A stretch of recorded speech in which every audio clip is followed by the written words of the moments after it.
نحمده ونصلي على رسوله الكريم اما بعد اعوذ بالله من الشيطان الرجيم بسم الله الرحمن الرحيم قال الله تبارك وتعالى في القرآن المجيد والفرقان الحميد وعاشروهن بالمعروف صدق اللہ مولانا العظیم۔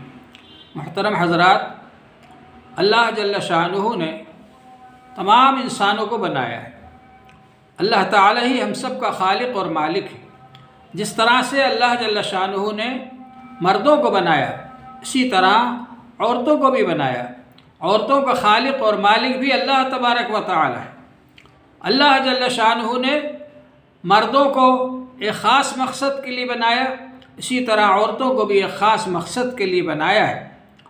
اللہ جل شانہ نے دونوں کے درمیان کام تقسیم کر دیے، اور اللہ جل شانہ نے دونوں کے اندر الگ الگ صلاحیتیں رکھی، اور دونوں کے اندر الگ الگ کام کرنے کا جذبہ پیدا فرمایا، اور دونوں کے اندر اللہ جل شانہ نے کاموں کو تقسیم فرما دیا، ان کی قابلیت اور صلاحیت کو تقسیم فرما دیا۔ حضور پاک صلی اللہ علیہ وسلم نے ارشاد فرمایا ہے، الدنیا کلھا متاع وخیر متاع الدنیا المرأۃ الصالحہ۔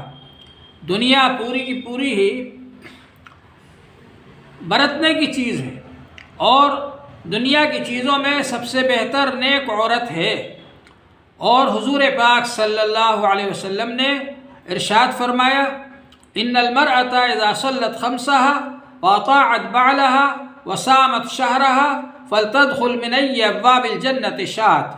عورت جب پانچوں نمازیں پڑھنے والی ہو، شوہر کی فرما بردار ہو، اور رمضان کے روزے رکھنے والی ہو، جنت میں جس دروازے سے چاہے داخل ہو جائے۔ حضور پاک صلی اللہ علیہ وسلم نے عورتوں کا بڑا درجہ بیان فرمایا۔ حضور صلی اللہ علیہ وسلم کے تشریف لانے سے پہلے عرب کے اندر لڑکیوں کو زندہ دفن کر دیا جاتا تھا۔ حضور پاک صلی اللہ علیہ وسلم نے لڑکیوں کے زندہ دفن کرنے کو منع فرمایا، اور اللہ جل شانہ نے ارشاد فرمایا، وَإِذَا الْمَوْءُودَةُ سُئِلَتْ، جبکہ دفن کی ہوئی بچی سے پوچھا جائے گا میدان حشر میں، تجھ کو کس گناہ کی وجہ سے دفن کیا گیا، کس جرم کی وجہ سے دفن کیا گیا؟ وہ کہے گی میرا کوئی جرم نہیں تھا۔ جب وہ بے جرم ثابت ہو جائے گی، بے گناہ ثابت ہو جائے گی، تو اس کا پورا جرم اور گناہ اس کو دفن کرنے والوں پر ثابت ہو جائے گا، اور ان کو سزا دی جائے گی، عذاب دیا جائے گا۔ حضور پاک صلی اللہ علیہ وسلم نے ارشاد فرمایا کہ جو شخص 3 لڑکیوں کی پرورش کرے وہ جنتی ہے۔ ایک صحابی نے پوچھا، اللہ کے رسول جو دو لڑکیوں کی پرورش کرے؟ آپ نے فرمایا، جو 2 لڑکیوں کی پرورش کرے وہ بھی جنتی ہے۔ ایک صحابی نے پوچھا، اللہ کے رسول جو 1 لڑکی کی پرورش کرے؟ آپ صلی اللہ علیہ وسلم نے فرمایا، جو 1 لڑکی کی پرورش کرے وہ بھی جنتی ہے۔ حضور پاک صلی اللہ علیہ وسلم نے لڑکیوں کی پرورش کرنے پر جنت کی خوشخبری دی۔ حضور پاک صلی اللہ علیہ وسلم نے ارشاد فرمایا، الجنت تحت اقدام الامہات، جنت ماؤں کے قدموں کے نیچے ہے۔ ماؤں کی خدمت کر کے جنت کو حاصل کیا جا سکتا ہے۔ حضور پاک صلی اللہ علیہ وسلم نے ارشاد فرمایا کہ سب نیک بیوی دنیا کی سب سے بہترین چیز ہے۔ خیر متاع الدنیا المرأۃ الصالحہ، دنیا کی سب سے بہترین چیز نیک بیوی ہے۔ نیک بیوی جس کو مل جائے اس کو دنیا کے اندر سب کچھ مل گیا۔ تو اللہ جل شانہ نے عورتوں کا مرتبہ اتنا زیادہ بلند و بالا فرمایا، اتنا زیادہ بڑھایا۔ اسلام کے آنے سے پہلے یورپ کے اندر ایک میٹنگ ہوئی تھی، اور سارے بڑے بڑے دانشور اس کے اندر جمع ہوئے تھے، اور وہ اس بات پر غور کرنے کے لیے جمع ہوئے تھے کہ عورت ہے کیا چیز۔ ان سب نے غور و خوض کرنے کے بعد یہ فیصلہ کیا کہ عورت ہے تو جاندار، لیکن اس کا کوئی حق نہیں ہے، بس یہ اس لیے پیدا کی گئی ہے کہ مرد کی خدمت کرتی رہے۔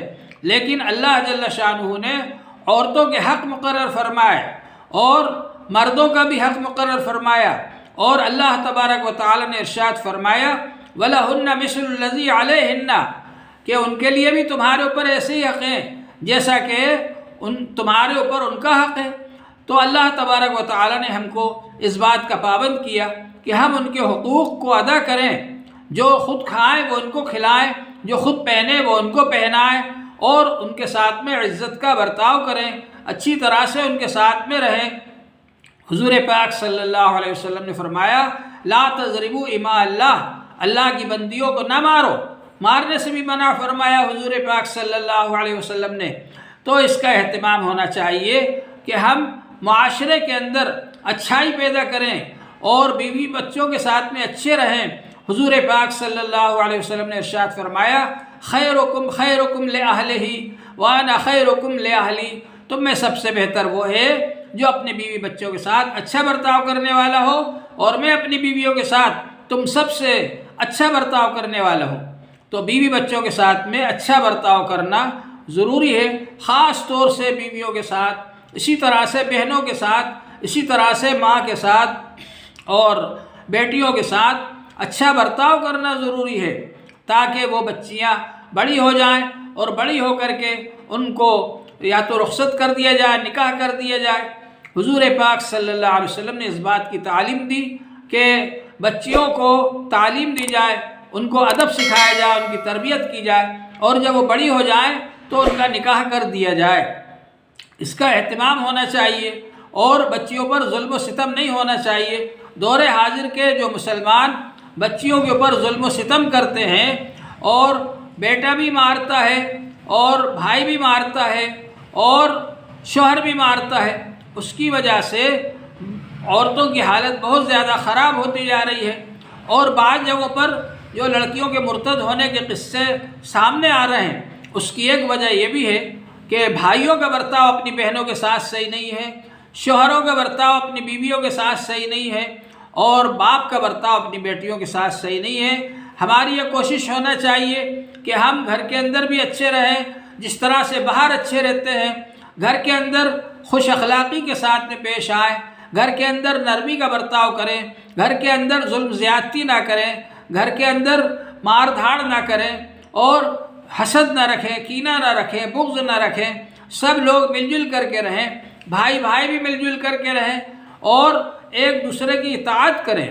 دور حاضر کے اندر چھوٹا بڑے کی بات کو ماننے کے لیے تیار نہیں، بیٹا باپ کی بات کو ماننے کے لیے تیار نہیں، بیٹی ماں کی بات کو ماننے کے لیے تیار نہیں، اور بہو ساس کی بات کو ماننے کے لیے تیار نہیں، چھوٹی بہن بڑی بہن کی بات کو ماننے کے لیے تیار نہیں، چھوٹا بھائی بڑے بھائی کی بات کو ماننے کے لیے تیار نہیں، جس کی وجہ سے اختلافات پیدا ہوتے ہیں۔ آپس میں ایک دوسرے سے مل جل کر رہنا ضروری ہے، ایک دوسرے کے حقوق کو ادا کرنا ضروری ہے، اور ایک دوسرے کے ساتھ میں اچھا برتاؤ کرنا ضروری ہے۔ یہ احساس ہمارے اندر ہونا چاہیے کہ ہم سے کسی کو تکلیف نہ پہنچے، ہماری وجہ سے کسی کو نقصان نہ ہو، ہماری وجہ سے کسی کو پریشانی نہ ہو، اور ہم دوسروں کے لیے آسانی پیدا کرنے والے ہوں، دوسروں کی خدمت کرنے والے ہوں، دوسروں کی بڑوں کی فرما برداری کرنے والے ہوں۔ تو اس طرح سے یہ بہت سارے ہمارے جھگڑے ختم ہو سکتے ہیں۔ حضور پاک صلی اللہ علیہ وسلم نے ارشاد فرمایا من لم يرحم صغیرنا ولم يوقر کبیرنا ولم يوجل العالمین فلیس منا، کہ جو شخص چھوٹوں پر رحم نہ کرے اور بڑوں کا ادب احترام نہ کرے اور علماء کی عزت نہ کرے، وہ ہم میں سے نہیں۔ تو اس کا اہتمام ہونا چاہیے کہ چھوٹے اپنے بڑوں کا ادب احترام کریں، ان کی اطاعت اور فرما برداری کریں، اور بڑے چھوٹوں کے اوپر شفقت کریں، محبت کریں، ان سے رحم کریں، اور ان پر ظلم زیادتی نہ کریں، اور برابر والوں کے ساتھ بھی اچھا برتاؤ کیا جائے۔ یہ ہم کو ہمارے مذہب نے تعلیم دی ہے۔ اگر ہم اس طریقے سے زندگی گزاریں گے تو ہمارا معاشرہ بہترین معاشرہ بن جائے گا، ہمارا معاشرہ اچھا معاشرہ بن جائے گا، خوشگوار معاشرہ بن جائے گا، خوشحال معاشرہ بن جائے گا، اور اس معاشرے کو دیکھ کر کے لوگ نصیحت حاصل کریں گے۔ یہ مثالی معاشرہ بن جائے گا۔ جو آج مسلمانوں کا معاشرہ اور ان کے سماجی حالات دیکھ کر لوگ متنفر ہوتے ہیں، نفرت کرتے ہیں، اور ایک زمانہ وہ آئے گا کہ مسلمانوں کو دیکھ کر لوگ خوش ہوں گے اور یہ چاہیں گے کہ ہم بھی ایسے بن جائیں۔ صحابہ اکرام نے اللہ کے رسول صلی اللہ علیہ وسلم کے احکام اور سنتوں اور اخلاق کی روشنی میں جب اپنی زندگیوں کو سدھارا اور بنایا، تو صحابہ اکرام کا معاشرہ ایسا پاکیزہ بن گیا تھا کہ ان کو دیکھ کر کے لوگ ایمان قبول کر لیتے تھے اور چاہتے تھے کہ ہم بھی ایسے بن جائیں۔ اگر ہم نے بھی یہ کوشش کی تو انشاءاللہ ہمارے بھی اخلاق اچھے بن سکتے ہیں۔ اللہ جل شانہ ہم سب کو نیک اعمال کی توفیق عطا فرمائے اور برائیوں سے ہماری سب کی حفاظت فرمائے۔ وآخر دعوانا ان الحمد للہ رب العالمین۔